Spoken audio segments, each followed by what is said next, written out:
Your brain is the most sophisticated information processing system known to exist. It is also, by a wide margin, the most accomplished liar you will ever encounter, and the person it deceives most reliably, most consistently, and most completely is you. This is not a metaphor. It is the finding of more than a century of experimental psychology, a body of research documenting, with increasing precision and occasional dismay, the specific mechanisms through which the human brain systematically misrepresents the self, the past, the world, and the reasons for its own behavior. The deceptions are not random. They are patterned, predictable, and in many cases universal, operating across cultures, across education levels, across the full range of human intelligence. The brain that deceives you is not the inferior brain. It is the normal brain, and the research on what it actually does versus what it tells you it is doing is among the most important and most consistently ignored findings in all of science. There are 50 of them. Here are the first 10. Way 1. The better than average effect. In 1981, the psychologist Olasa Svensson asked a sample of American college students to rate their driving safety and skill compared to other drivers in the study. The results were statistically impossible. 80% of participants rated themselves as above average in safety, and 88% rated themselves as more skillful than the median driver. A more recent replication with 1,203 participants found that 91% rated themselves as safer and more skilled than the average. Since the median, by definition, is the point above which exactly 50% of the population falls, the majority of participants were claiming to occupy a position that the majority of participants cannot simultaneously occupy. The mathematics is unambiguous. The brain's self-assessment system is not. Research has since documented the better-than-average effect across hundreds of domains: intelligence, attractiveness, leadership ability, work performance, creativity, ethical behavior, parenting, and the ability to detect bias in others. The effect is strongest in domains that are personally important to the individual and in domains that are difficult to objectively measure, which describes most of what matters. The mechanism is partly attentional. When assessing yourself, you have access to all your relevant positive behaviors and intentions. When assessing others, you have access only to their visible actions. The internal data is richer for the self and more favorable. The conclusion, above average, follows automatically and without any conscious calculation. Way 2. The Dunning-Kruger effect. In 1999, David Dunning and Justin Kruger published research in the Journal of Personality and Social Psychology, demonstrating that people who perform worst on tests of logical reasoning, grammar, and humor also show the most severe overestimation of their own performance. The finding that incompetence prevents accurate assessment of incompetence emerged from a specific insight. The same cognitive skills required to perform well on a task are also the skills required to recognize one's own poor performance on it. The person who does not know enough grammar to write correctly also does not know enough grammar to recognize that their writing is incorrect. Dunning and Kruger's participants in the bottom quartile on logical reasoning tests estimated themselves to be in the 62nd percentile. Those in the top quartile underestimated their performance because they assumed incorrectly that what came easily to them came easily to others. The effect is not specific to low intelligence. Research has documented it across populations and domains. It appears wherever the knowledge required to evaluate competence is the same knowledge that competence itself provides. The implication that research has found most consistently replicated is not merely that the incompetent are overconfident. It is that confidence across populations is a weak and unreliable indicator of competence. The feeling of knowing is not well calibrated to the fact of knowing. Way 3.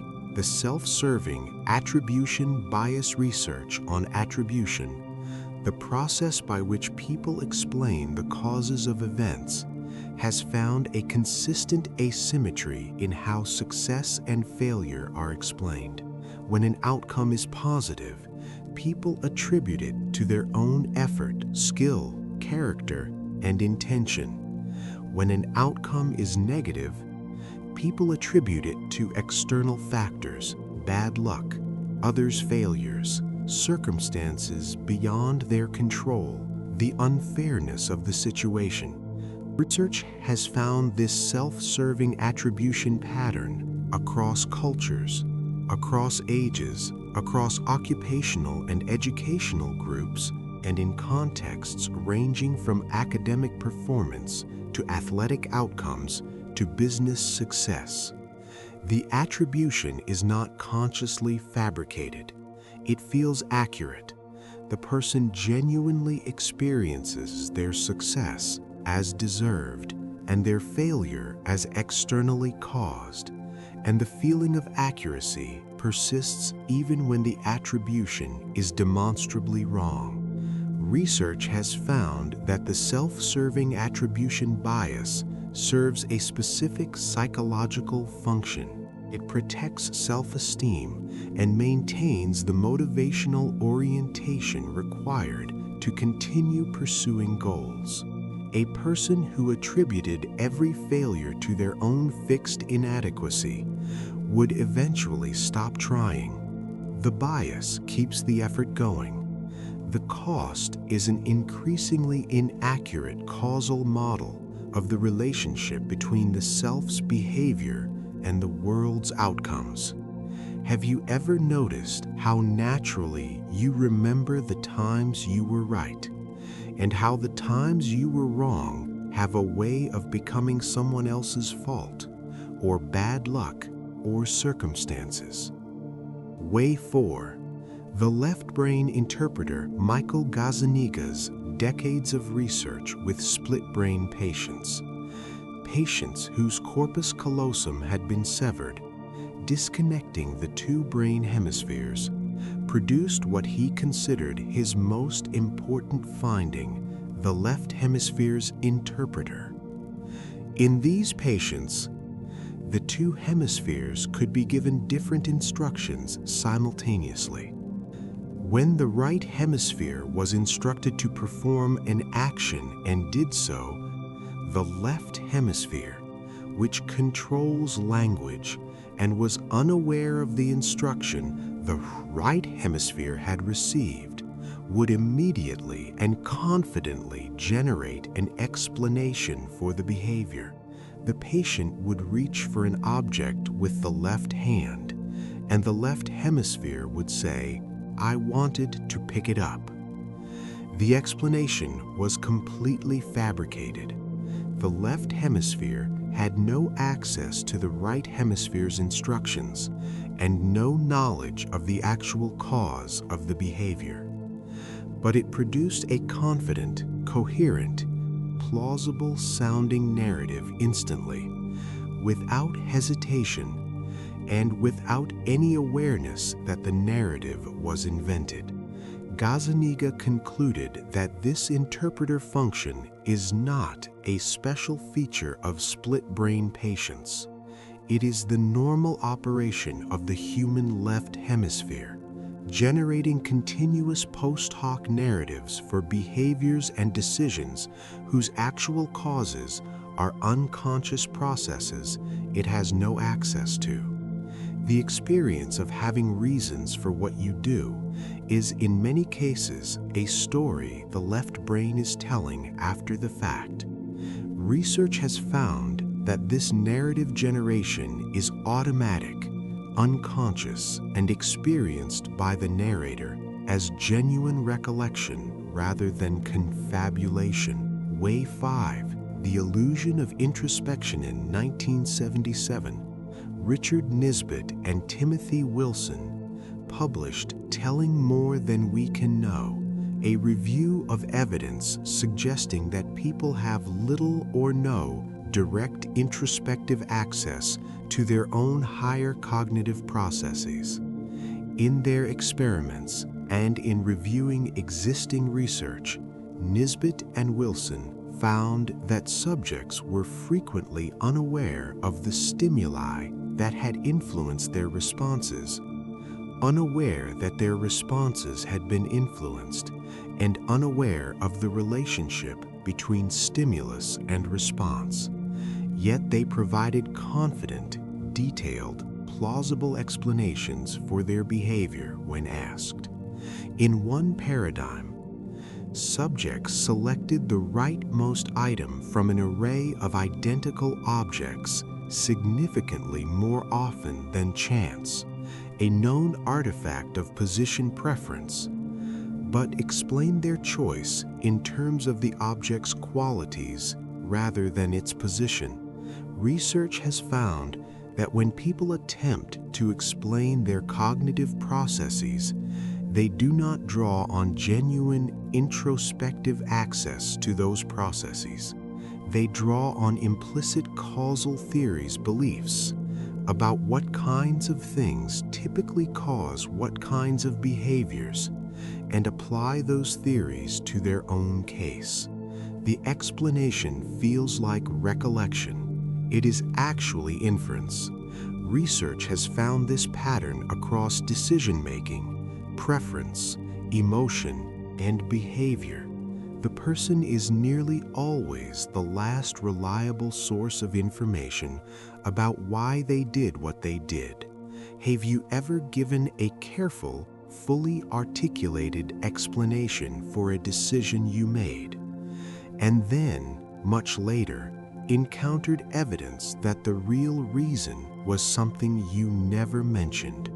Way 6, Moral Self-Licensing Research on Moral Self-Licensing has documented a specific and unsettling mechanism. The performance of a virtuous act provides unconscious permission for a subsequent less virtuous one. As though moral behavior were a budget that virtuous actions replenish and immoral actions deplete.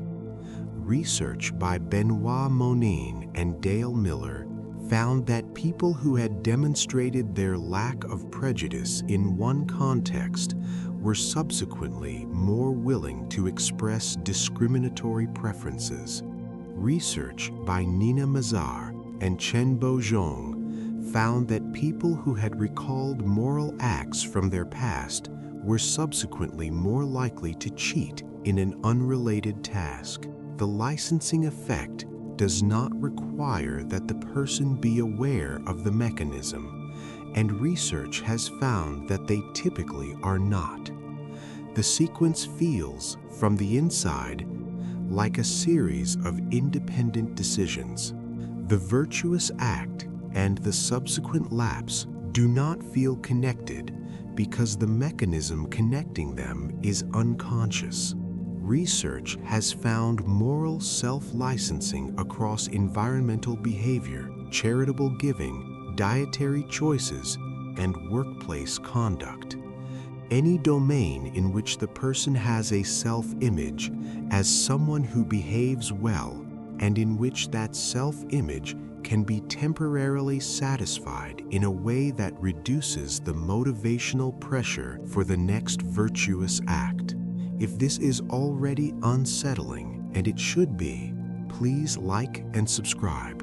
Way 7. The consistency bias research has found that when people are asked to recall their past attitudes and behaviors, they tend to remember them as more consistent with their current attitudes and behaviors than they actually were.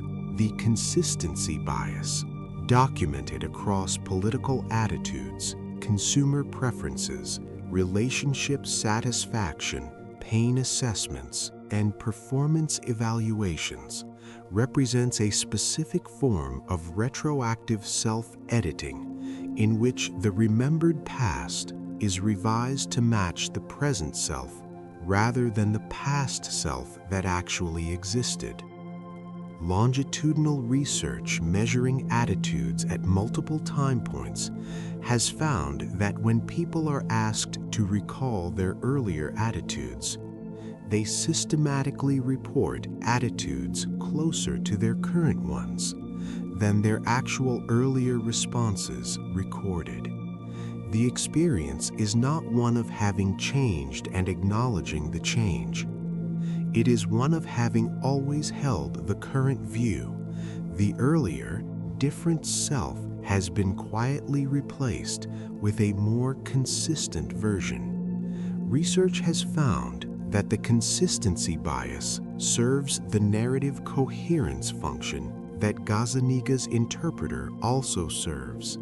It produces a self that appears stable, continuous, and rationally consistent over time. The actual self, which changed, revised, contradicted, and updated, is a more honest but less flattering portrait.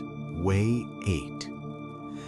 The Better Future Self-Illusion research by Hal Hirschfield and colleagues has found that people's neural response to images of their future selves closely resembles their neural response to images of strangers, significantly different from the neural response to the current self. The future self is represented neurologically as someone else. Research has found that this psychological distance from the future self has predictable consequences. People are less willing to make sacrifices for the future self than they are for the current self, in the same way that they are less willing to make sacrifices for strangers than for themselves. The future self is also reliably imagined as more virtuous, more disciplined, and more capable than the current self. The person who will finally start the exercise program, finish the project, make the difficult conversation, save the money. Research has found that this optimistic representation of the future self is disconnected from the realistic extrapolation of the current self's actual behavior, producing the familiar and cyclical experience of deferring to a future self who, upon arrival, turns out to have all the same limitations as the self that deferred to them. Way 9. Positive Illusions research by Shelley Taylor and Jonathan Brown, published in a landmark 1988 paper, argued that mentally healthy people hold a specific set of positive illusions. They view themselves more favorably than objective evidence warrants. They believe they have more control over outcomes than they actually do, and they hold unrealistically optimistic views of the future. The most striking finding in their research was the comparison group. People with mild to moderate depression showed significantly more accurate self-assessments than non-depressed people on multiple measures of ability, social perception, and personal control. The researchers called this phenomenon depressive realism. The finding that a degree of psychological suffering appears to correlate with a more accurate view of the self and the world. Research has since debated the scope of depressive realism, but the core finding that the normal, healthy, fully functioning human brain maintains a set of self-serving distortions that the depressed brain partially lacks remains one of the most striking in the literature. The brain's default setting, in the absence of depressive processing, is mild self-flattery. Way 10. The projection bias research on the projection bias has found that people systematically assume others share their current internal states, values, beliefs, and preferences, projecting their own experience onto others with insufficient recognition that other people are experiencing something different. In the classical version, Kruger and colleagues found that people overestimated the extent to which others would interpret their written communications the way they intended, assuming that the emotional tone they experienced while writing would be automatically readable to anyone receiving it. Broader research has found projection in the domains of hunger, political belief, moral judgment, and emotional state. Hungry people overestimate others' hunger. People who hold strong political views overestimate the prevalence of those views in the general population, and people in emotional states assume those states are transparent and shared. Research has found that projection is particularly strong when the shared characteristic is personally important or emotionally salient. The things you care about most are the things you are most likely to assume others also care about. The self serves as the default model for other minds because it is the only mind the brain has direct access to. The brain does not simply make errors. It makes the same errors in the same directions for the same reasons in every person who has ever lived. The next 10 concern what the brain does with information from the world outside it. Way 11. Confirmation bias. Confirmation bias.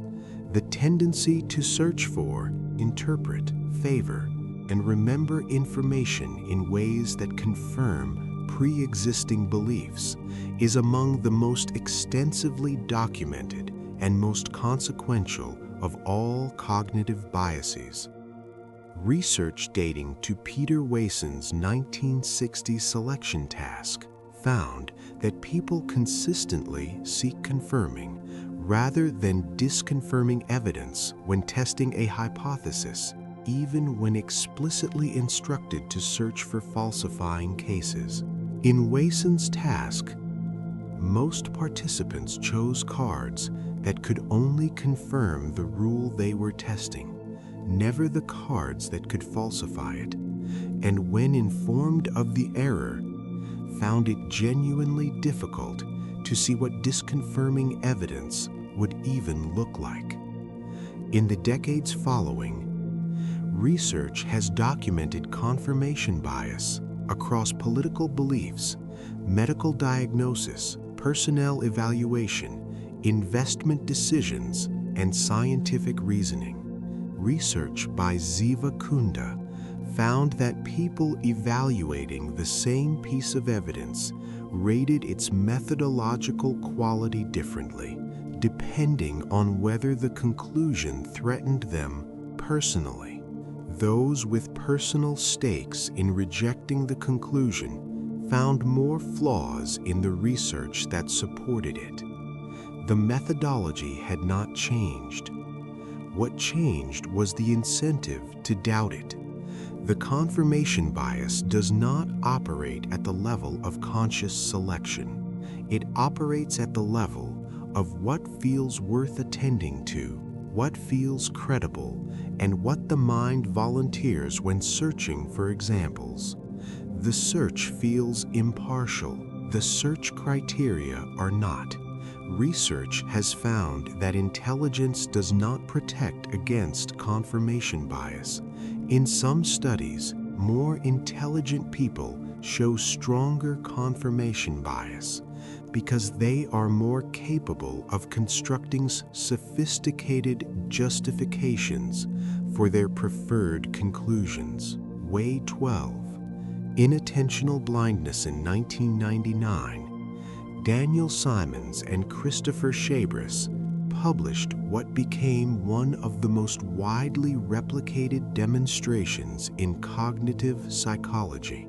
Participants were asked to watch a video of two teams passing a basketball and to count the number of passes made by the white-shirted team. Approximately half of all participants failed to notice a person in a gorilla suit walk into the middle of the scene, stop, beat their chest, and walk off, on screen for 9 full seconds. The gorilla was not peripheral or subtle. It occupied the center of the frame. The participants who missed it were not less intelligent or less attentive than those who noticed it. They were doing precisely what they had been asked to do. Simons and colleagues subsequently took this finding into applied settings. When radiologists were asked to evaluate lung scans for nodules, 83% failed to notice a gorilla image, 48 times the size of a typical nodule, superimposed on the scan. Their eye-tracking data showed that the majority of radiologists who missed the gorilla looked directly at it. Inattentional blindness has since been demonstrated in surgeons, pilots, and trained security personnel. The metacognitive component is the most important finding. In a national survey, 78% of people agreed that they would notice an unexpected event while performing an attention-demanding task. Nearly 90% of people shown descriptions of the gorilla experiment believed they would have noticed it. The people who are most confident they would have seen the gorilla are statistically as likely to miss it as anyone else. Way 13. Change blindness in a striking field experiment by Simons and Levin. A researcher approached strangers on a street to ask for directions. While the stranger was responding, 2 workers carrying a large door walked between them. And during the few seconds of obstruction, the person asking for directions was substituted with a different person of different height, build, hair color, and clothing. Approximately 50% of participants continued giving directions without noticing the substitution. The person they were talking to had literally been replaced, and half of them did not register it. Related laboratory research found that participants watching video clips missed color changes in cars, actors' scarves disappearing between cuts, and significant background alterations. Even when they had been told changes would occur and asked to detect them, change blindness occurs because the brain does not maintain a detailed, continuous internal representation of the visual world between glances. It maintains a sparse, prediction-based model and fills in the gaps with plausible assumptions. The world feels continuously present and fully perceived because the brain generates the experience of continuity, not because continuity is actually being tracked. Research has found that the conviction of having noticed everything in one's environment is one of the most reliably wrong convictions people hold about their own cognitive performance. The world that feels continuously visible is largely a reconstruction. Way 14. The availability heuristic. Daniel Kahneman and Amos Tversky's research on the availability heuristic identified a specific and systematic mechanism through which the brain estimates probability. It uses how easily relevant examples come to mind as a proxy for how often those events occur. If multiple examples are retrieved quickly and effortlessly, the brain interprets this fluency as evidence of frequency and rates the probability of the event as high. The heuristic is serviceable in environments where cognitively available events correlate with frequent events. It fails predictably wherever availability and frequency are decoupled, which describes almost every environment shaped by modern media. Research has found that people consistently overestimate their risk of death from dramatic and heavily covered causes: airplane crashes, terrorist attacks, shark attacks, and underestimate their risk from common but unremarkable ones: heart disease, falls, diabetes. The asymmetry in estimated risk almost perfectly tracks the asymmetry in media coverage, not the asymmetry in actual mortality statistics. The brain is sampling from the media environment rather than from the actual distribution of events in the world, and then experiencing this media-influenced sample as the output of careful, objective, probabilistic reasoning. Research has found that the availability heuristic influences insurance purchasing, policy preferences, dietary decisions, parenting behavior, and medical help seeking, any domain in which a frequency estimate is required, and the relevant information is not immediately calculable. Have you ever found a piece of information that confirmed something you already believed and felt not suspicion at its convenient arrival, but simply relief? Way 15. Hindsight bias. The hindsight bias, the perception that past events were more predictable, more foreseeable, and more inevitable than they actually were before their outcomes were known, was systematically documented by Baruch Fishoff in the 1970s and has since been described as one of the most robust and generalizable findings in judgment research. Research has found that after learning the outcome of an uncertain event, people significantly inflate the probability they claim they would have assigned to that outcome beforehand.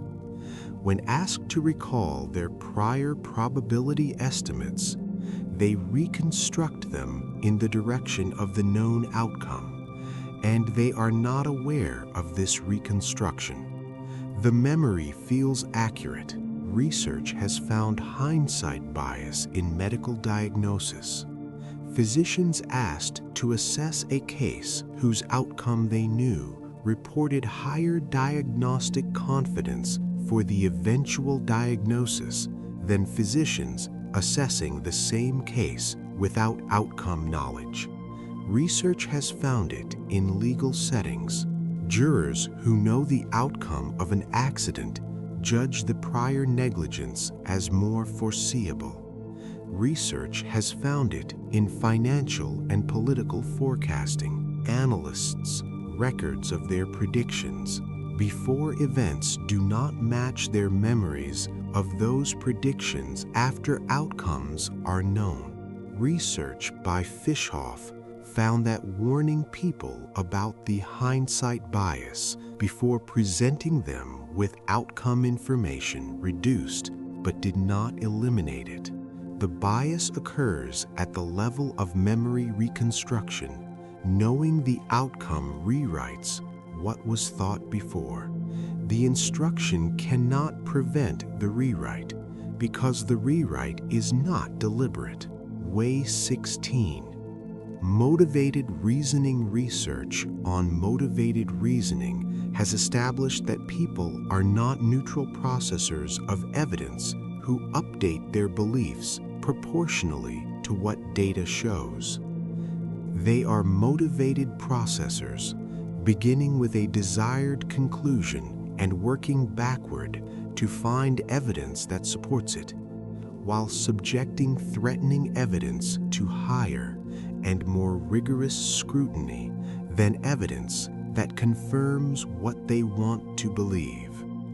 Research by Ziva Kunda found that students who were told that caffeine was associated with health risks evaluated the research differently, depending on their own caffeine consumption. Heavy drinkers found more methodological problems with the same study. Research by Drew Weston and colleagues found, using neuroimaging, that partisans evaluating self-contradictory statements by their preferred political candidate showed reduced activity in reasoning-associated regions and elevated activity in reward-associated regions when the contradiction was explained away favorably.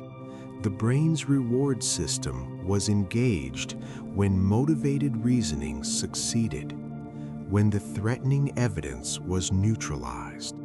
Research has found motivated reasoning operating across political beliefs, dietary self-assessment, relationship evaluation, religious conviction, and medical self-diagnosis. The motivated reasoner does not experience themselves as working toward a preferred conclusion. They experience themselves as examining the evidence carefully and finding it genuinely wanting. The wanting came first. The examination was organized around it. Have you ever been entirely certain about something that turned out to be completely wrong, and had the peculiar experience of clearly remembering that you had actually known it all along? Way 17. The framing effect research by Kahneman and Tversky on the framing effect demonstrated that identical information presented in different ways produces systematically different decisions. In their famous Asian disease problem, participants chose between two health programs for an epidemic expected to kill 600 people. When options were described in terms of lives saved, 200 people will definitely be saved versus a 1/3 chance of saving all 600. The majority chose the certain option. When the same options were described in terms of lives lost, 400 people will definitely die versus a 2/3 chance that all 600 will die. The majority reversed their preference. The mathematical outcomes were identical. The decisions were not. Research has since documented the framing effect in medical settings. Physicians recommend surgery at different rates depending on whether survival or mortality statistics are presented, even when the statistics are arithmetically equivalent. Consumers respond differently to products labeled 95% fat-free and 5% fat, despite describing the same content. Investment behavior shifts with gain versus loss framing of the same expected return. Research has found that expertise does not reliably eliminate the framing effect. Physicians, financial economists, and statisticians, people with professional training in the specific domain where the framing occurs, show comparable susceptibility to non-expert populations. The framing reaches the brain at a level below where professional training operates. Knowledge of the effect does not provide immunity from it. Way 18, the pattern that isn't there. The brain is the most powerful pattern detection system in the known universe, and it is, for precisely this reason, one of the most prolific producers of false patterns. Apophenia, the spontaneous perception of connections and meanings in unrelated things, emerges from a neural architecture calibrated toward the detection of genuine regularities in a complex environment. The cost of missing a real pattern was, in evolutionary history, often severe. The cost of finding a false pattern was much lower. The system was therefore set to generate false positives, to find patterns in noise rather than to miss patterns in signal. Research by Peter Brugger and colleagues has found that dopamine is directly implicated in pattern detection. People with higher dopaminergic activity show more apophenic thinking. Dopamine agonists increase the frequency of false pattern detection, and dopamine antagonists reduce it. Research on face perception has found that the brain's face detection system is specifically calibrated toward false positives. The neural region responsible for face recognition activates in response to faces that do not exist in clouds, toast, tree bark, and abstract stains. This pareidolia is not an error. It is the normal operation of a system whose false positive rate was adaptive. The same neural architecture that produces conspiracy thinking, magical thinking, and superstition is the architecture that produced causal reasoning, scientific hypothesis formation, and every pattern humanity has ever found in nature. The problem is not the system. The problem is that the system cannot tell you which of its patterns are real. Way 19. The misinformation effect. Elizabeth Loftus's research on the misinformation effect has established that memory is not a recording but a reconstructive process that is actively susceptible to post-event suggestion. In a foundational experiment, participants watched a film of a car accident and were then asked questions using different language. Those asked, how fast were the cars going when they smashed into each other, reported significantly higher speed estimates than those asked the same question with contacted replacing smashed, and were more likely to subsequently report having seen broken glass that did not appear in the film. The word in the question altered the memory of the event. In the Lost in the Mall paradigm, Loftus and Pickrell found that a substantial proportion of participants could be induced to remember a childhood experience, being lost in a shopping mall, that their family members confirmed had never occurred. The participants not only accepted the suggestion, but embellished it, adding details, emotions, and sensory specifics to a memory of an event that had not happened. Research has estimated that a significant proportion of all eyewitness testimony in legal proceedings involves memories that have been altered by post-event information through leading questions, media coverage of the case, or conversations with other witnesses. The subjective experience of remembering is identical whether the memory is accurate or constructed. There is no internal signal that reliably distinguishes genuine recall from confabulated narrative. memory feels like retrieval. It is often closer to composition. Way 20. The correction that doesn't correct research on the continued influence effect has documented one of the most practically important properties of misinformation. Even after it has been explicitly corrected, understood, and accepted, the original false information continues to influence subsequent reasoning.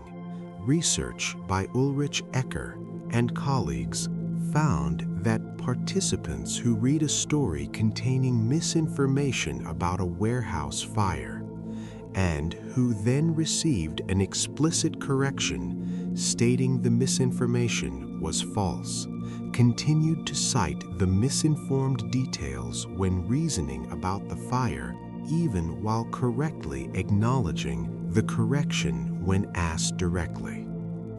The correction updated the stated belief. It did not update the causal model the misinformation had already built. Research has found that misinformation is particularly resistant to correction when no alternative explanation fills the gap the correction creates. The brain's causal model requires a replacement for the removed element, and without one, the misinformation tends to reassert itself as the most available account. Research has also found that repeating the misinformation in the act of correcting it, it is not true that X can paradoxically increase the misinformation's accessibility, providing the repetition that makes content feel familiar, and to the availability heuristic, therefore credible. Corrections reduce the influence of misinformation. They do not eliminate it. The asymmetry between how easily misinformation is installed and how difficult it is to remove is not a flaw in human cognition. It is what a memory system optimized for rapid learning and resistant to revision would predictably produce. The brain that shows you the world has an editorial policy. You were not consulted when it was written. The editorial policy extends to the past. What you remember is not what happened. Way 21. Memory is not a recording. The foundational insight underlying everything in this section is that memory does not work like a recording device. It does not store experiences as fixed, faithful copies that can be retrieved intact. It encodes fragments, perceptual details, emotional states, contextual cues, inferences, and reconstructs a coherent narrative from those fragments each time a memory is accessed. Research by Frederick Bartlett, whose 1932 work, Remembering, established this framework, found that when people recalled stories from an unfamiliar culture, they systematically altered the material to fit their existing knowledge and expectations, filling in gaps with familiar elements, smoothing inconsistencies, replacing what they had not understood with what made sense to them. The reconstruction was not experienced as fabrication. It was experienced as accurate memory. Every retrieval is a reconstruction, and every reconstruction is an opportunity for alteration. Research on memory reconsolidation has found that the act of remembering briefly destabilizes the stored memory trace and makes it susceptible to modification before it is re-encoded in an updated form. The revised version replaces the original. The original is gone. Research has found that repeated retrieval of a memory produces a version increasingly shaped by subsequent experience, current emotional state, post-event information, and the social context in which the account is being provided. The memory of your earliest childhood, your most significant relationship, the event that you believe changed you most. Each has been accessed hundreds of times. Each access was a reconstruction. Each reconstruction changed what was stored. What you remember is not what happened. It is the current version of a document that has been edited without a change log every time it was opened. Way 22. Source Monitoring Errors Research on source monitoring, the cognitive processes through which people identify the origin of their memories, knowledge, and ideas, has found that this attribution is frequently and predictably inaccurate. Source monitoring errors occur when a person correctly remembers a piece of information but incorrectly identifies where they encountered it. Attributing something read to something personally experienced, attributing something told to them to something they concluded on their own, or, in the most common form, retaining information with full confidence while having no reliable access to its origin. Research by Marcia Johnson and colleagues, who developed the source monitoring framework, found that information encountered in vivid imagination can be misattributed to real experience in a process called reality monitoring error. If you imagine doing something with sufficient detail, the sequence of events, the sensory features, the emotional texture, the subsequent memory of the imagining can become confused with the memory of an actual event. Research has found source monitoring errors underlying a range of consequential phenomena. The cryptomnesia, in which a person believes they have an original idea that was in fact something they once read. The eyewitness misidentification, in which confidence in recognizing a face in a lineup derives from an incidental encounter at the scene rather than from the actual perpetrator, and the persistent experience of knowing something important about a person while being wrong about where the knowledge came from. The content is remembered. The origin is confabulated. The brain has no reliable provenance system for tracking where its information arrived from. Way 23. The peak-end rule Daniel Kahneman's research on how experiences are evaluated in memory produced one of the most clarifying and most practically significant findings in judgment psychology.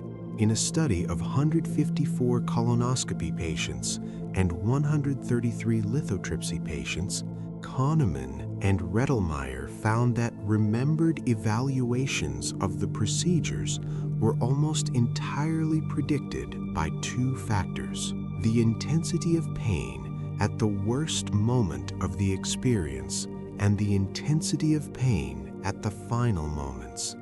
The duration of the procedure, how long the total discomfort lasted, had no significant effect on the remembered rating. Patients whose procedure had been artificially extended by a few additional minutes of low-intensity discomfort at the end rated the overall experience as less unpleasant than patients whose shorter procedures had ended abruptly at peak discomfort. Even though the extended group had experienced more total discomfort in absolute terms, more total suffering better remembered, the peak-end rule has been replicated across vacations, movies, meals, relationships, and political events. A long, mostly pleasant vacation that ends with a significant loss is remembered as a bad vacation. The months of good experience are discounted by the ending. Kahneman called the failure to account for duration neglect. The summary statistic the brain computes from an experience discards the bulk of what occurred and weights the moments of greatest intensity and recency almost exclusively. You are not evaluating the experience you had. You are evaluating the moments your memory decided were representative. Way 24. The fading affect bias. The fading affect bias describes an asymmetry in how quickly the emotional content of memories diminishes over time. Research has found, counterintuitively, that the negative emotions associated with unpleasant memories fade faster than the positive emotions associated with pleasant ones, so that the emotional landscape of autobiographical memory becomes, over time, disproportionately positive relative to what was actually experienced. Research by Tim Ritchie and colleagues, using diary-based and autobiographical memory methods, found that while unpleasant events are initially encoded with higher emotional intensity, the rate of emotional fading is greater for negative than for positive memories, producing the asymmetric positivity in recalled experience that the fading affect bias describes. Research has found the bias is stronger for events involving the self as actor, things done rather than things that happened, and is associated with self-esteem and psychological well-being. The mechanism involves both the motivated desire to maintain a positive self-narrative and the active cognitive processing of negative events toward resolution and reappraisal. The fading affect bias works in combination with the consistency bias, the tendency to remember past attitudes as consistent with current ones, to produce a remembered self that appears more stable, more positive, and more coherent than the self that actually moved through the events. The portrait is recognizable. The details have been quietly improved. Research has found that the fading affect bias is not a malfunction. It is one of the mechanisms through which the brain maintains the positive illusions that Taylor and Brown identified as characteristic of psychological health. Memory does not file events by date. It files them by importance, by emotion, and by how many times they have been retrieved. The dates are reconstructed later. Way 25. The telescoping effect research on autobiographical memory has found that the brain's internal timeline is systematically distorted in ways that track the emotional significance of events rather than their actual temporal position. The primary distortion, called forward telescoping, occurs when past events are remembered as more recent than they actually were, as though time had compressed and pulled them forward. Research has found forward telescoping to be among the most robust findings in autobiographical memory. People routinely place significant personal events, accidents, memorable news events, milestones, substantially closer in time than they actually occurred. A survey asking people when they had first learned about major events that had occurred 1 to 3 years previously found systematic underestimation of the elapsed time. The effect is stronger for events of higher personal significance and emotional intensity. The brain appears to organize autobiographical memory, at least partly by salience rather than by chronological position, placing events according to their subjective importance and then applying temporal labels afterward rather than using time as the primary organizational dimension. The consequence is a personal history that is subjectively meaningful but chronologically inaccurate in specific and predictable directions. The events that felt most significant feel most recent, regardless of when they occurred. The events that felt least significant may feel more distant than they were. The past you are navigating is a curated collection, organized by felt importance, presented with plausible seeming dates that the curator has added for coherence. Way 26. Verbal overshadowing research by Jonathan Schooler and Tanya Engsler-Schooler demonstrated a counterintuitive and practically significant property of memory. Translating an experience into words can impair subsequent recognition of that experience. In their foundational experiments, participants watched a video of a bank robbery and then either wrote a detailed verbal description of the perpetrator's face or completed an unrelated filler task. Participants who wrote the description subsequently performed significantly worse on a lineup identification test than those who had not described the face. The act of putting the face into language appeared to displace or overwrite the original visual memory with the verbal representation, so that recognition at the later test was guided by the verbal description rather than by the original visual perception. Research has found verbal overshadowing in the recognition of faces, voices, colors, wine, and spatial arrangements, any domain that is primarily processed in a holistic, non-verbal manner. Research by Dodson, Johnson, and Schooler further found that verbal overshadowing can be induced by describing a completely different face. Participants who described a parent's face before a lineup performed worse on identifying the target. The practical implications for eyewitness testimony are significant and under-recognized. Asking a witness to describe in detail what they saw, the standard procedure in many investigative contexts, may systematically reduce their subsequent ability to correctly identify what they saw.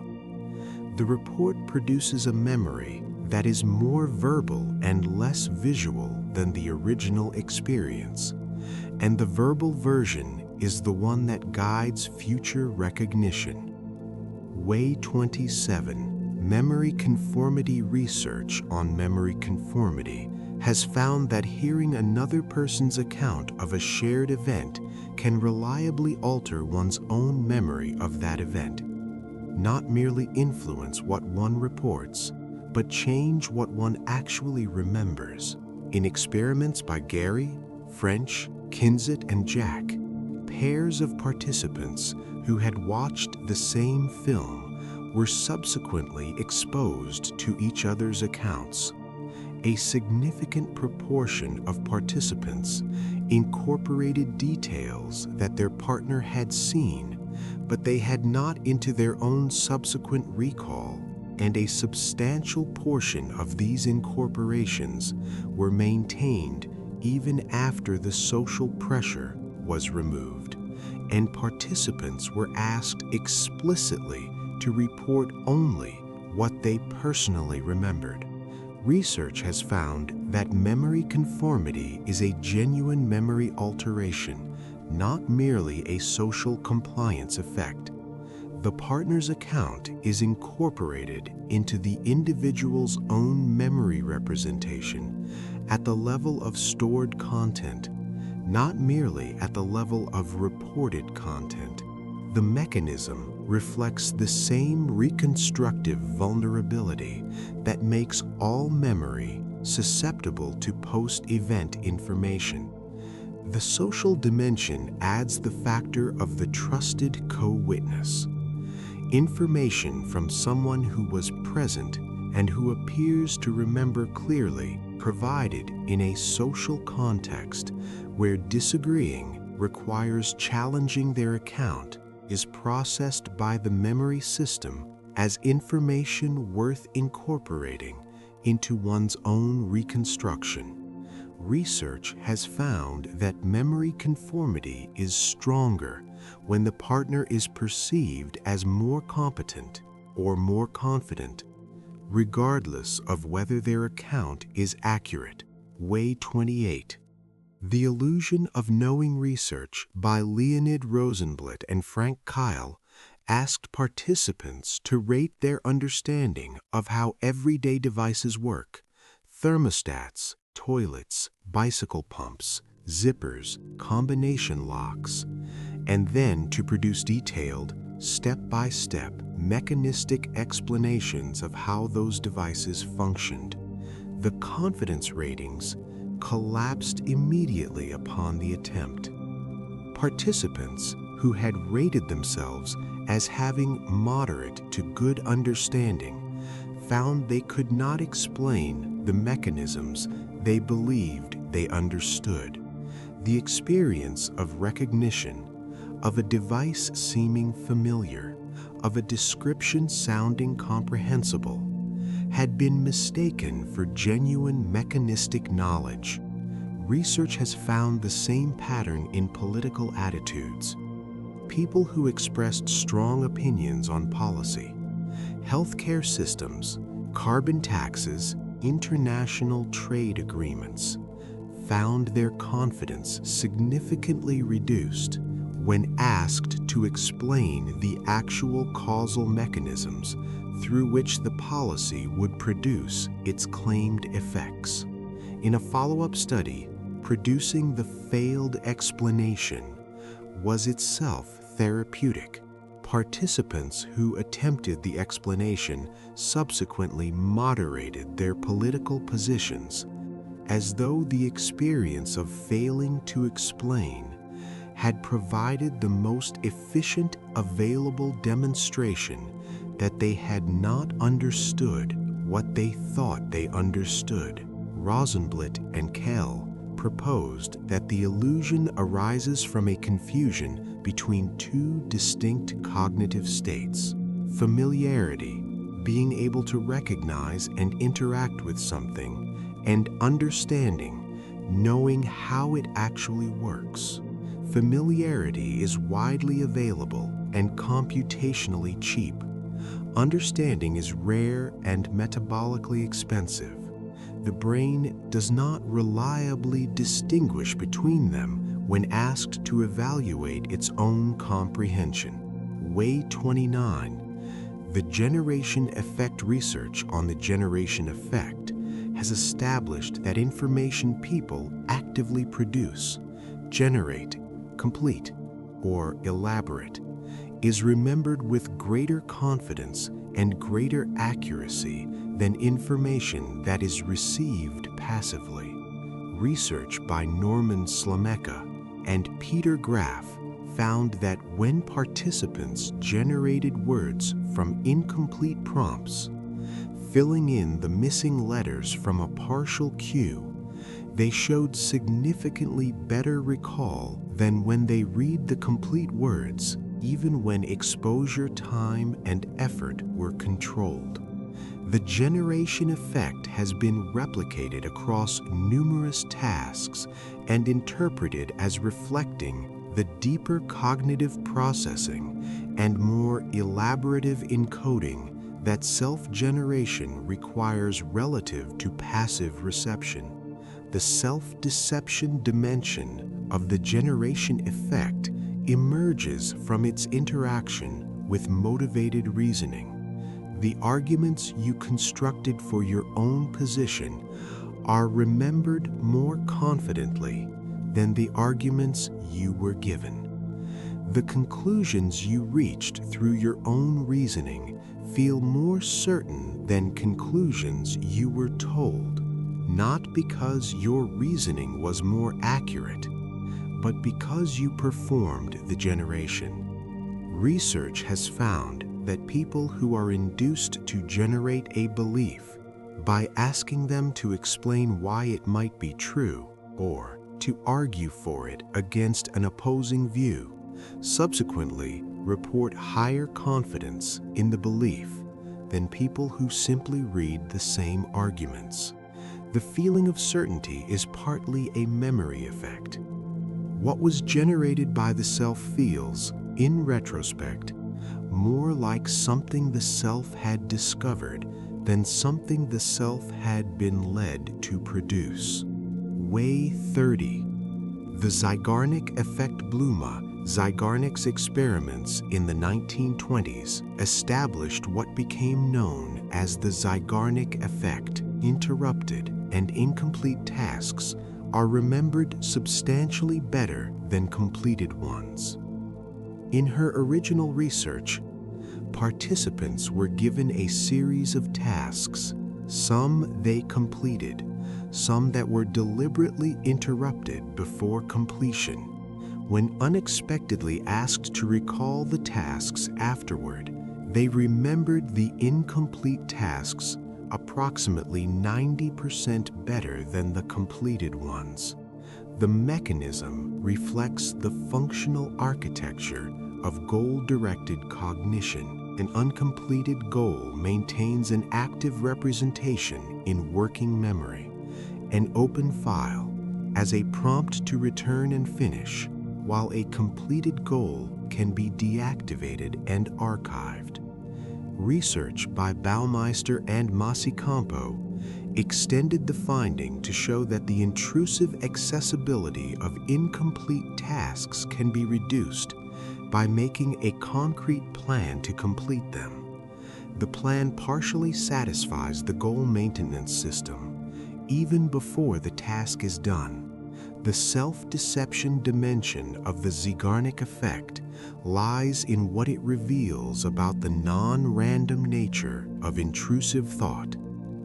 The thoughts that return uninvited, the unresolved conversations that replay, the unfinished situations that arrive during sleep, these are not random failures of mental regulation. They are the goal maintenance system working precisely as designed.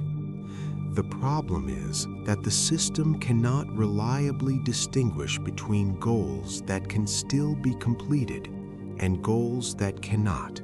The unfinished business the mind keeps returning to may be business that the world has already closed. The mind has not been informed. Every memory you trust was reconstructed. Every reconstruction was an opportunity the brain did not waste. The next 10 concern what the brain does when it looks forward rather than back. Way 31. The impact bias. Daniel Gilbert and Timothy Wilson's research on effective forecasting identified a systematic and consequential error in the human capacity to predict future emotional states. The impact bias, the tendency to overestimate both the intensity and the duration of the emotional response to future events, positive and negative.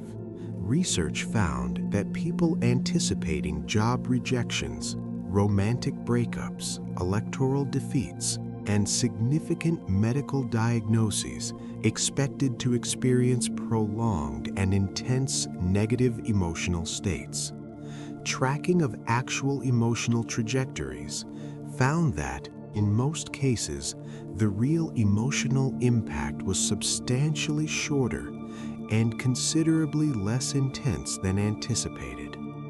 The mechanism is partly explained by what Gilbert and Wilson called immune neglect, the failure to account for the psychological immune system, the largely unconscious collection of cognitive processes through which people reinterpret, rationalize, and adapt to outcomes, restoring their baseline emotional state more rapidly than their forecasts account for. The inverse direction holds equally. People overestimate how happy positive events will make them. New jobs, new relationships, achieved goals, significant purchases. The emotional improvement is real but shorter-lived than predicted because adaptation mechanisms that the forecast ignored begin operating immediately upon the outcome. Research has found the impact bias across tenure decisions, lottery wins, romantic events, and geographic relocations. Perhaps the most counterintuitive finding in this research program is the relationship between reversibility and adaptation. People who are randomly assigned to irreversible outcomes adapt to them faster and more completely than people given reversible outcomes. The inability to reconsider an option activates the psychological immune system more fully than the ability to reverse it. Commitment produces adaptation. The freedom to choose keeps the wound open longer. Way 32. The hot-cold empathy gap. George Lowenstein's research on the hot-cold empathy gap identified a pervasive and consequential failure of self-prediction. When in a cold emotional state, calm, satiated, not currently experiencing strong visceral drives, people systematically and substantially underestimate how they will think, feel, and behave when in a hot state, angry, hungry, frightened, sexually aroused, or in the grip of craving. Research found that the gap operates bidirectionally. Cold people cannot accurately predict hot state behavior, and hot people cannot accurately predict how they will feel and decide when cold. Research by Lowenstein found that men in a neutral emotional state consistently underestimated how many morally questionable behaviors they would be willing to engage in when sexually aroused, predictions that were directly contradicted when the same individuals were assessed in the aroused condition. Research on pain prediction found that people not currently in pain significantly underestimate how cognitively consuming and behaviorally impairing acute pain will be.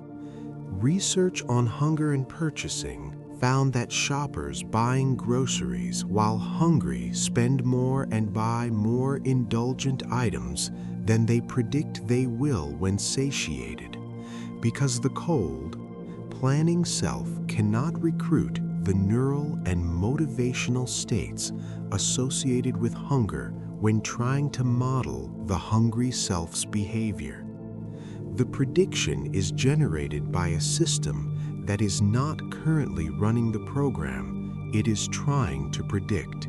Research found fMRI evidence that hot and cold states engage distinct neural systems in valuation regions, providing biological grounding for why the cold self cannot simply simulate the hot self.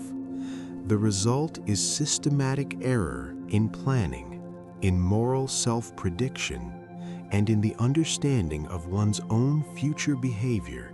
Way 33.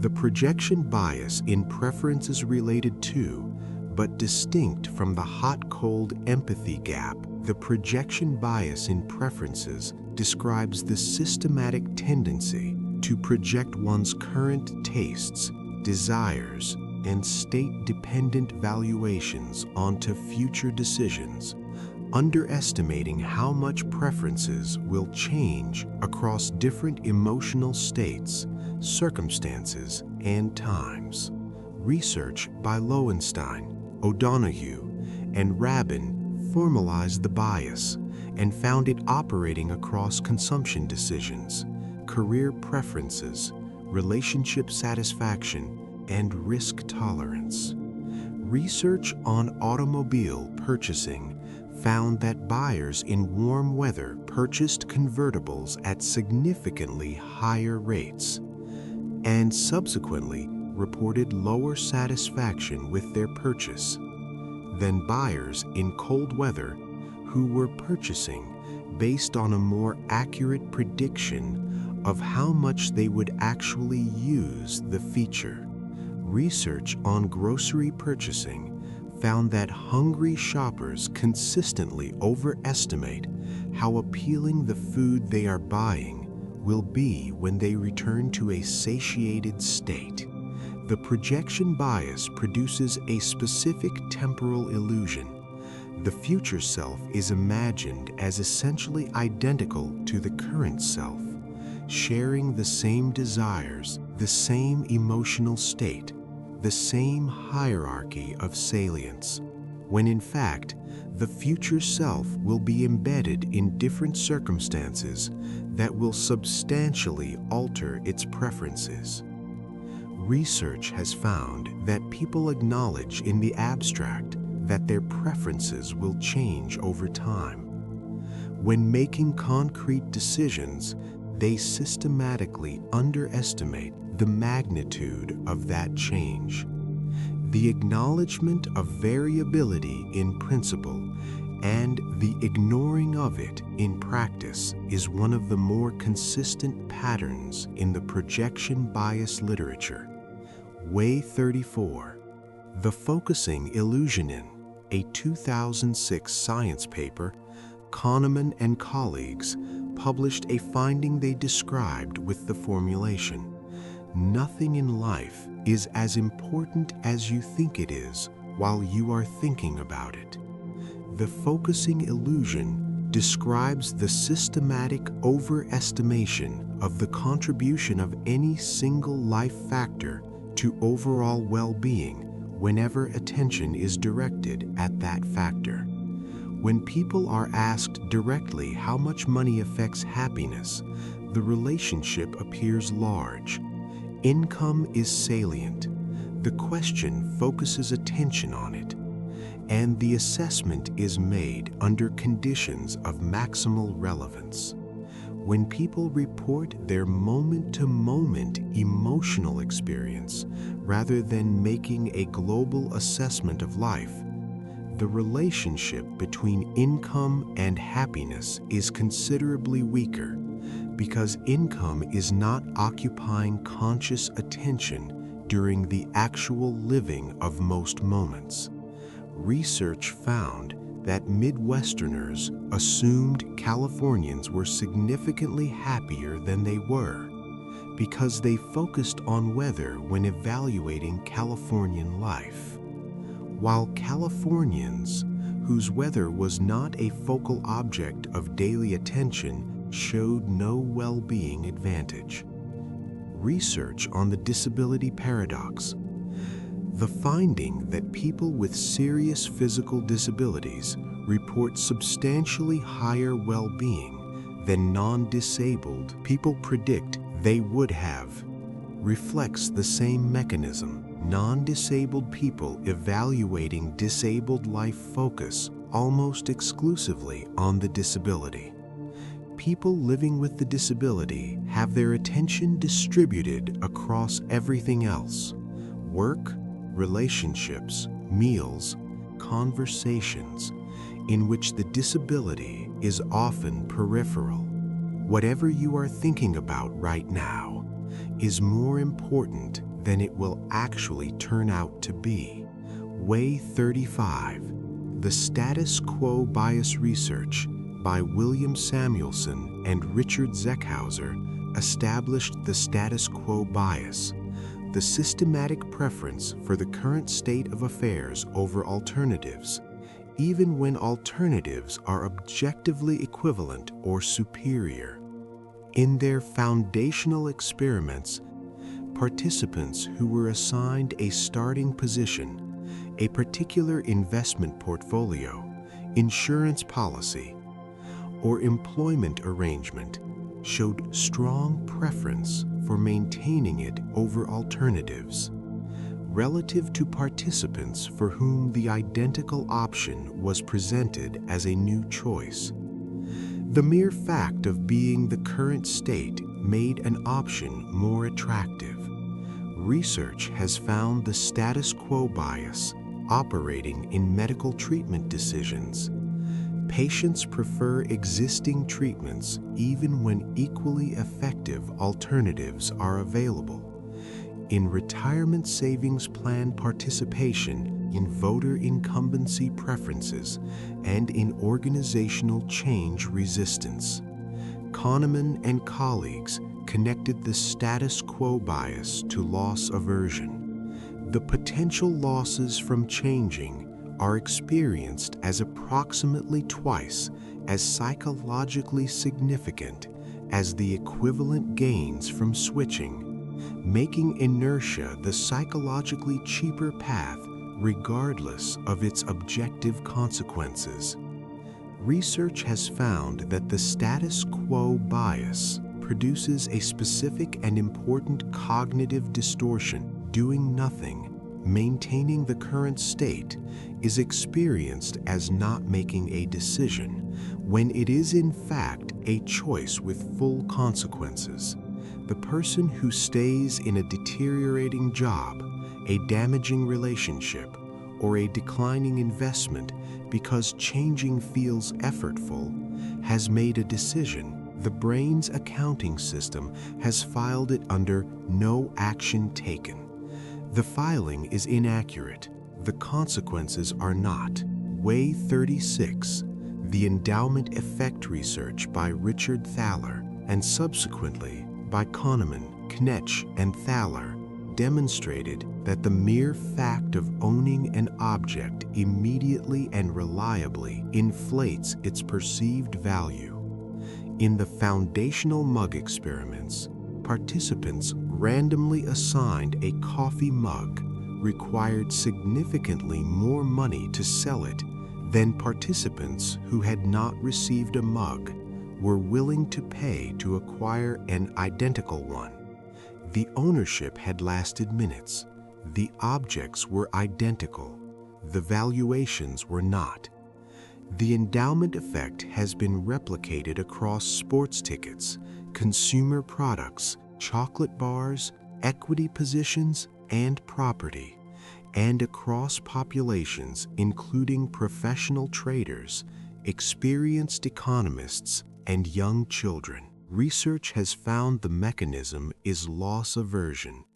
Relinquishing an owned object is experienced as a loss, and the psychological impact of losses is approximately twice that of equivalent gains. Research by Carmon and Ariely found that sellers focus on what they are giving up when pricing an object, while buyers focus on what they are spending, producing the systematic divergence in valuations for identical items that the endowment effect describes.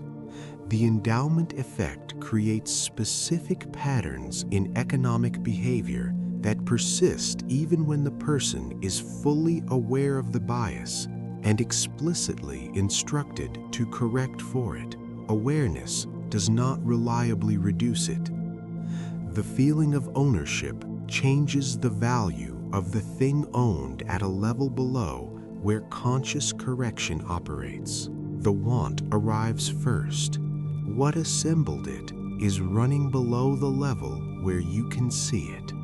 Way 37. Choice supportive bias research on choice supportive bias has found that after making a decision, people systematically revise their evaluation of the options, attributing positive features to what they chose and negative features to what they rejected in ways that were absent from their pre-choice assessments. Research by Henkel and Mather found that participants who chose between two consumer products subsequently misremembered the chosen product as having more positive attributes and the rejected product as having more negative attributes than they had actually noted at the time of selection. The revision is not conscious. It is an automatic consequence of post-decision dissonance reduction. Once a choice has been committed to, the cognitive system organizes subsequent evaluation to support it, both to reduce the discomfort of uncertainty and to reinforce the motivation to follow through. Research has found choice-supportive bias in voting behavior. People misremember their past votes as more consistent with current political positions, effectively editing their own electoral history in medical decisions, in career choices, and in relationship evaluations. The practical consequence is that post-decision feedback is distorted by the decision that was made. Confirming information is more salient, more credible, and more likely to be remembered. Disconfirming information is minimized, reinterpreted, or simply not retained. The person who made the decision is also the person adjudicating whether it was a good one. Research has found that the judge and the defendant were never as separate as the proceedings assumed. Way 38.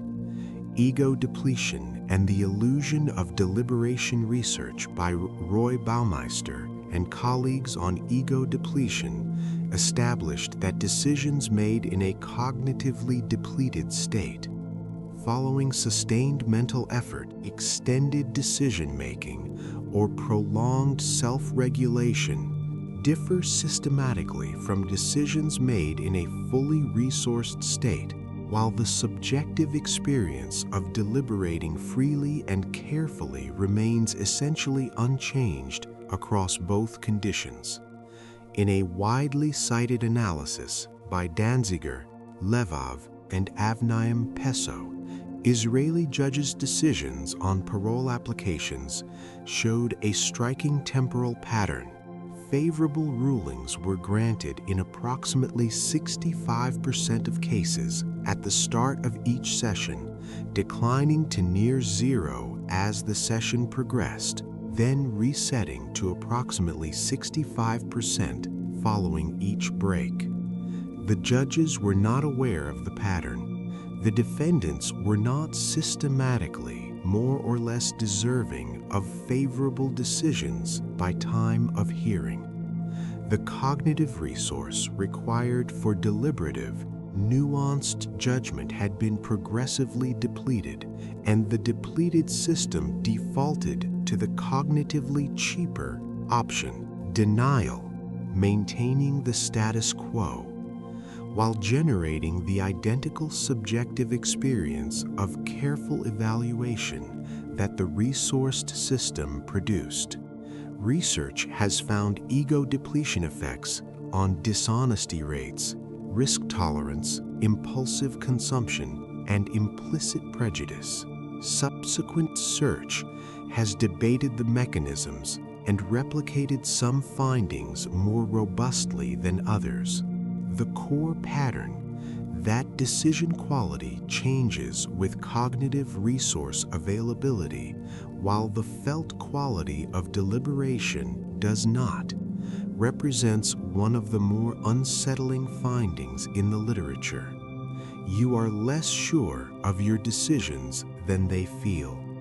The feeling of certainty does not track the quality of the reasoning that produced it. Way 39, the Mere Exposure Effect Research by Robert Zajonc, established that repeated exposure to a stimulus reliably increases liking for it, independent of any conscious recognition of the exposure, any additional information about the stimulus, or any objectively positive quality in the stimulus itself. In foundational experiments, participants shown Chinese characters which they could not read and had no prior associations with. Rated those seen more frequently as more positive and more likely to have positive meanings than characters seen less often or not at all. The effect operated even for exposures presented subliminally, too briefly for conscious recognition, demonstrating that the increased liking is not mediated by deliberate recollection of having seen the stimulus. Research has found the mere exposure effect across visual stimuli, music, faces, words in unfamiliar languages, and abstract geometric shapes. The mechanism is processing fluency. Stimuli encountered before are processed more quickly and easily, and this ease of processing is misattributed to the stimulus rather than recognized as familiarity. The stimulus feels more positive because it is easier to process. Ease of processing and genuine quality are different properties. The brain treats them as the same. Research has found the mere exposure effect in political name recognition. Candidates whose names appear more frequently on a ballot are rated more favorably. In advertising effectiveness and in the evaluation of factual claims. Statements that are repeated become more credible, not because repetition is evidence of truth, but because the fluency of repeated content is misread as a signal of validity. The familiar feels true. The truth is that it simply feels familiar. Way 40, The Planning Fallacy Research, by Kahneman and Tversky on the planning fallacy, established that people systematically and substantially underestimate how long their own projects will take to complete. And they do this even when explicitly informed of the bias, even when asked to consider their past experience with similar projects, and even when instructed to imagine a realistic worst-case scenario. In a study of students completing honors theses, participants predicted average completion of around 33 days. The average actual completion time was 55 days. Asked to predict a realistic worst case, they estimated 48 days, a figure more optimistic than the actual average outcome. Only 30% of students completed their thesis within the time they had originally predicted. Bent Flyvbjerg's analysis of major infrastructure projects worldwide found that cost overruns, the direct financial consequence of planning fallacy-driven underestimation, occurred in 9 out of 10 projects and averaged 45% above initial estimates across transportation, construction, and technology sectors. Kahneman proposed that the planning fallacy occurs because planners adopt what he calls the inside view, focusing on the specific details of this particular project, thinking through its steps, imagining how each will proceed if things go reasonably well, while failing to consult the base rate of how long similar projects have actually taken, the outside view. The inside view is more vivid, more detailed, and more personally compelling than a statistical distribution of past outcomes. Research has found that the most reliable correction for the planning fallacy is reference class forecasting, deliberately ignoring the inside view and anchoring estimates on the actual completion distribution of comparable past projects. The brain resists this correction. The inside view feels more relevant. It is less accurate. The want feels like discovery. The research suggests it is mostly construction. The final 10 concern not the self, but the world the self believes it is navigating. Way 41, The Just World Fallacy Research by Melvin Lerner on the just world belief, the deep, often pre-reflective assumption that the world is a place where people get what they deserve and deserve what they get, has found that this belief functions as a fundamental cognitive and motivational framework through which people interpret events and evaluate other people's situations. In Lerner's foundational experiments, participants who observed someone receiving painful electric shocks for no apparent reason and who were told they could not intervene progressively derogated the victim over time, rating them as less likable, less admirable, and more personally responsible for their situation. The suffering had to mean something. If the person was suffering, the just world demanded that they must somehow have deserved it. Numerous studies have since found that habitual belief in a just world predicts victim blaming and victim derogation across a wide range of contexts. Rape victims are more likely to be blamed by observers who score higher on just world measures. People living in poverty are more likely to be attributed laziness and personal failing. Serious illness is interpreted as the product of lifestyle choices or moral weakness. The just world belief is not simply a cognitive error in the ordinary sense. It performs a specific psychological function. It makes the world feel predictable and controllable, reducing the anxiety generated by recognizing that catastrophic things can happen randomly to people who did nothing to invite them. Research has found the just world belief associated with lower anxiety and higher subjective well-being. The comfort it provides is genuine. The picture of the world it produces is false. And the people who pay the price for its maintenance are the ones who are already suffering. Way 42.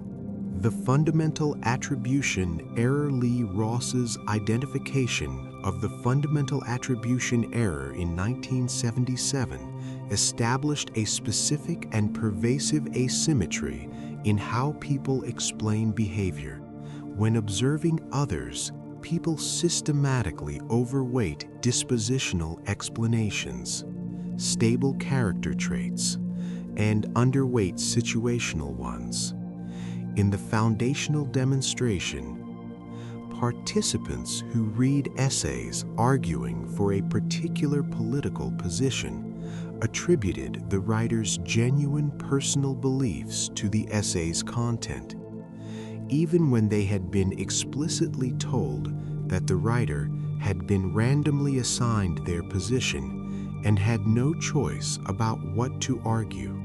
The situational information that should have entirely accounted for the essay's content was substantially discounted. Research has found the fundamental attribution error replicated across cultures, with collectivist cultures showing a somewhat weaker version. In everyday social judgment, research has found that the same behavior is attributed differently depending on whose behavior it is. A person who is brusque and dismissive in a social interaction is judged as having an unpleasant personality. The possibility that they are exhausted, in pain, or responding to something the observer did not witness does not receive equivalent cognitive weight. Research has found a specific and telling asymmetry. People readily apply situational reasoning to their own behavior. I was short-tempered because I hadn't slept, while applying dispositional reasoning to others. They are a difficult person. The situational explanation is available for the self and structurally less available for everyone else. The result is a consistent, systematic misreading of why people do what they do. Way 43. The Curse of Knowledge Research by Kammerer, Lowenstein, and Weber on the curse of knowledge established that once a person has acquired a piece of knowledge, they are systemically unable to accurately simulate what it was like not to possess it, and this inability impairs their communication with, their teaching of, and their understanding of anyone who lacks that knowledge. In a foundational experiment by Elizabeth Newton, participants tapped the rhythms of well-known songs on a table and estimated how often a listener would correctly identify the song from the tapping alone. Tappers estimated a 50% success rate. The actual rate was 2.5%. The tappers experienced the complete melody in their minds as they tapped. It was cognitively vivid and fully present, and they could not model the listener's experience of hearing only irregular knocking sounds. Research has found the curse of knowledge operating across education. Teachers routinely assume students have background knowledge they lack, writing explanations whose gaps are invisible from inside the knowledge they presuppose. And in product design, where engineers build interfaces whose logic is transparent to someone who understands the underlying system architecture and opaque to everyone who does not. Research has found it in legal proceedings. Judges and jurors who know the outcome of a case judge prior behavior as more obviously negligent than those who did not know the outcome. The curse of knowledge is not arrogance or condescension. It is a genuine failure of imagination. The expert cannot successfully model the absence of their own knowledge because the knowledge is so thoroughly integrated into how the domain is processed that its absence is not available as a cognitive reference state. Way 44, The Spotlight Effect Research by Thomas Gilovich, Victoria Medvec, and Kenneth Savitsky established that people believe they are the objects of far more observation, evaluation, and attention from others than they actually are. In a foundational experiment, participants asked to wear an embarrassing t-shirt into a room, estimated that approximately 50% of the people in the room would notice and remember the shirt. The actual figure was closer to 25%. The effect has been replicated across dozens of paradigms involving performance anxiety, social blunders, physical appearance concerns, and interpersonal awkwardness, consistently finding that the estimated level of others' attention is approximately double the actual level. The spotlight effect arises from a basic asymmetry of perspective. You are always the center of your own experience, which means you are always aware of what you are wearing, how you just performed, and what you said that sounded strange. The assumption that others share this focus on you is a natural extrapolation from your own experience, but an incorrect one. Research has found that other people are occupied with their own spotlights, their own performances, their own appearances, their own moments of awkwardness requiring internal management. Their attentional resources are largely unavailable for monitoring you, regardless of how monitored you feel. The social self-consciousness that follows a stumble, an awkward pause, or a noticed imperfection is largely the experience of a spotlight that exists primarily in the mind it appears to be illuminating. The world that everyone else is experiencing is, in most cases, not primarily about you. The brain finds this difficult to model. Way 45. The optimism bias research by Tali Sharot has established that approximately 80% of people hold a systematic positive skew in their predictions about their own futures. Overestimating the probability of good events and underestimating the probability of bad ones in ways that cannot be explained by ignorance of the relevant base rates. People estimate their likelihood of developing cancer, experiencing divorce, or becoming seriously depressed at rates substantially lower than actuarial tables assign to people with their specific characteristics. They estimate their professional success, relationship satisfaction, and longevity at rates substantially higher.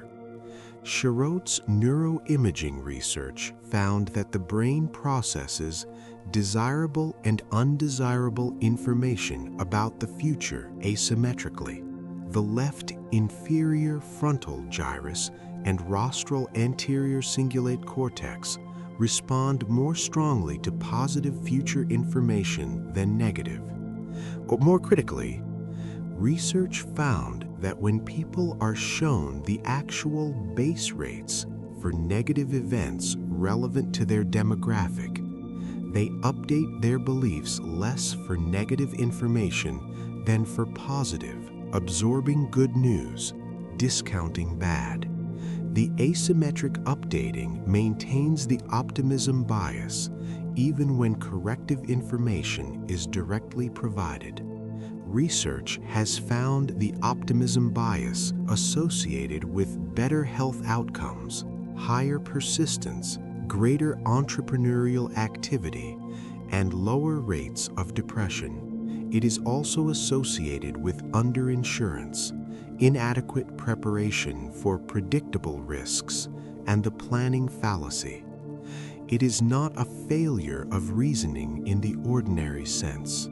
It is a motivated asymmetry in how the reasoning system processes evidence, and research has suggested it may be hardwired rather than culturally acquired. Way 46. The false consensus effect research by Lee Ross, David Green, and Pamela House established the false consensus effect, the systematic tendency to overestimate the extent to which other people share one's own beliefs, values, preferences, and behaviors. In the foundational study, students asked whether they would walk around campus wearing a sandwich board with the message, "Eat at Joe's," showed a striking pattern. Those who agreed estimated that 62% of their peers would also agree. Those who refused estimated that 67% of their peers would also refuse. Both groups believed the majority position matched their own. Research has replicated the false consensus effect across political attitudes, dietary choices, risk behaviors, moral judgments, and leisure preferences. The mechanism reflects the projection bias documented in Part 1, operating at the social level. The self is the most cognitively accessible model for other minds, and the self's position serves as the anchor from which estimates of others' positions are generated, with insufficient adjustment for the actual diversity of the population. Research has also found a motivational component. Believing that others agree with you provides social validation without requiring you to actually obtain it. The false consensus reassures without the effort that genuine social investigation would require. Research has also found a motivational component. Believing that others agree with you reduces the need to justify or defend your position. If the consensus is already in your favor, the argument has already been won. This makes the false consensus effect not only a perceptual error, but a source of reduced openness to actually finding out what other people think. Way 47. The Asymmetric Insight Illusion Research by Emily Pronin and colleagues on the asymmetric insight illusion found that people systematically believe they understand others better than others understand them, and that this belief operates at every level simultaneously. Individuals believe they understand their partners more accurately than their partners understand them. In-group members believe they see the opposing group more clearly than the opposing group sees them. Research found that participants believed their own behavior was more complex, more context-dependent, and harder to read than their partners, and therefore concluded that their partner's understanding of them was necessarily less accurate than their own understanding of their partner. Research has found that this asymmetry is connected to the fundamental attribution error operating in reverse for the self. People believe their own behavior reflects rich internal states requiring sophisticated interpretation, while others' behavior reflects simpler and more transparent dispositions. The result is a characteristic pattern in negotiations, arguments, and relationship conflicts. Each party believes their position is clearer and more reasonable than the other party perceives it, and each party attributes the other's failure to understand to the other's limited insight, rather than to the genuine complexity of the situation.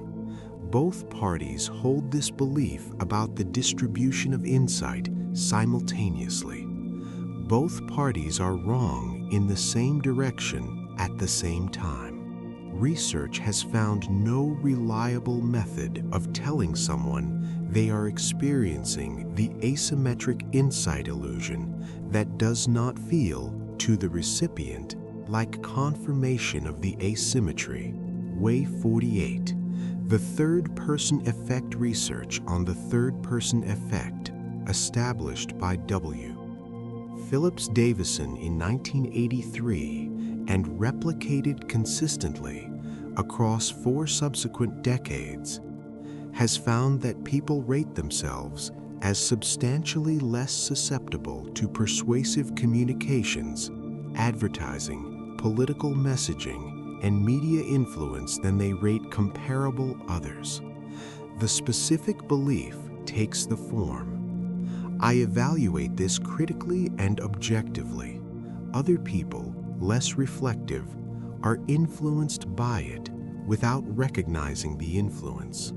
Research has found the third-person effect is strongest for content that is more socially undesirable to be susceptible to. People are particularly insistent that they are not influenced by propaganda, manipulative advertising, or partisan messaging, precisely because susceptibility to these would reflect poorly on their critical capacity.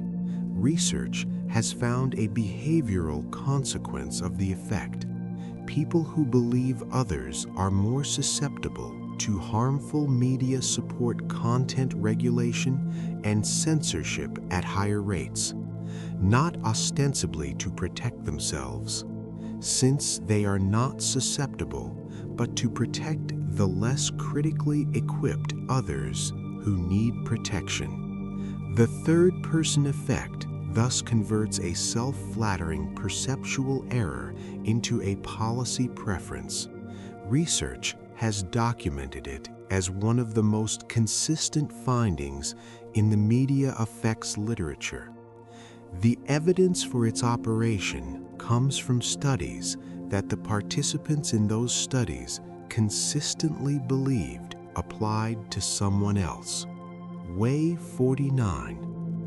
The auditor is the audited everything documented across these 50 ways assumes, in principle, a subject who can learn about their biases and correct for them.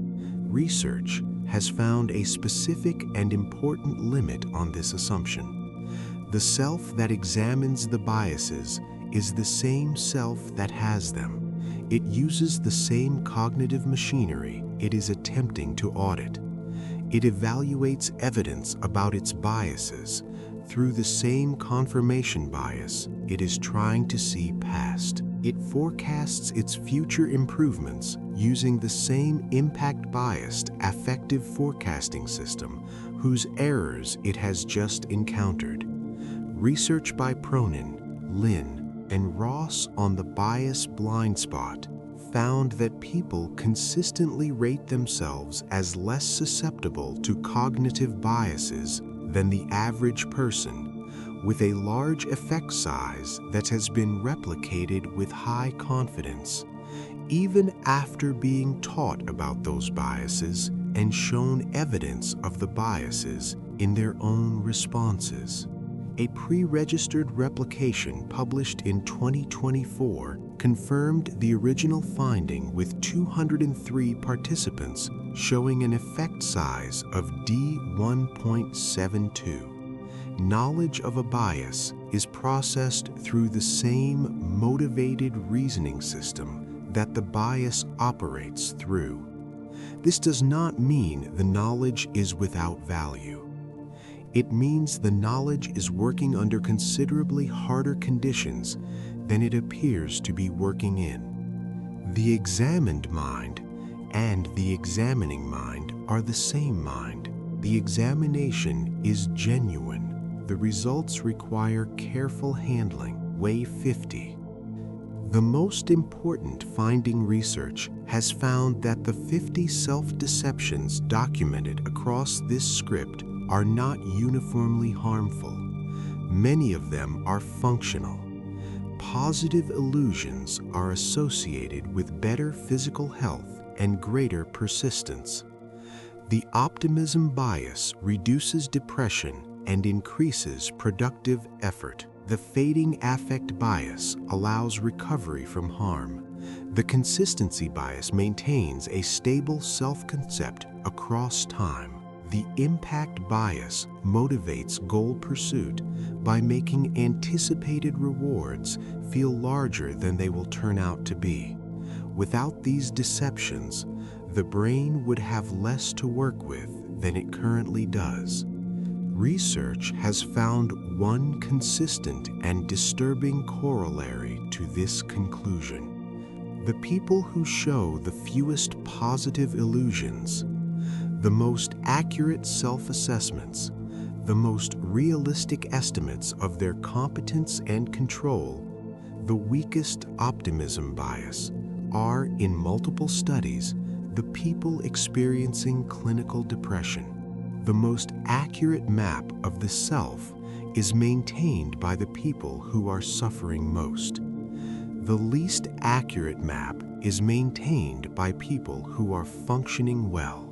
The brain lies to you in specific directions. It lies to protect the forward motion. It lies to keep the self intact across failures. It lies to make the future feel worth moving toward. Some of the lies are worth noticing. None of them are accidental. But the most important thing research has found about self-deception is not any single bias or any single mechanism. It is this: the brain that spends so much effort lying to you is also the brain that built the science that found out. The same organ that generates the illusions also, when organized differently, generates the tools for examining them. That examination, flawed, compromised, conducted by the very subject it is trying to study is the most specifically human activity there is. It is what you have been doing for the last hour, and the fact that it is happening at all, despite everything this script has documented about why it is so difficult, is the only finding in 50 that could reasonably be called good news. If this stayed with you tonight, please like and subscribe.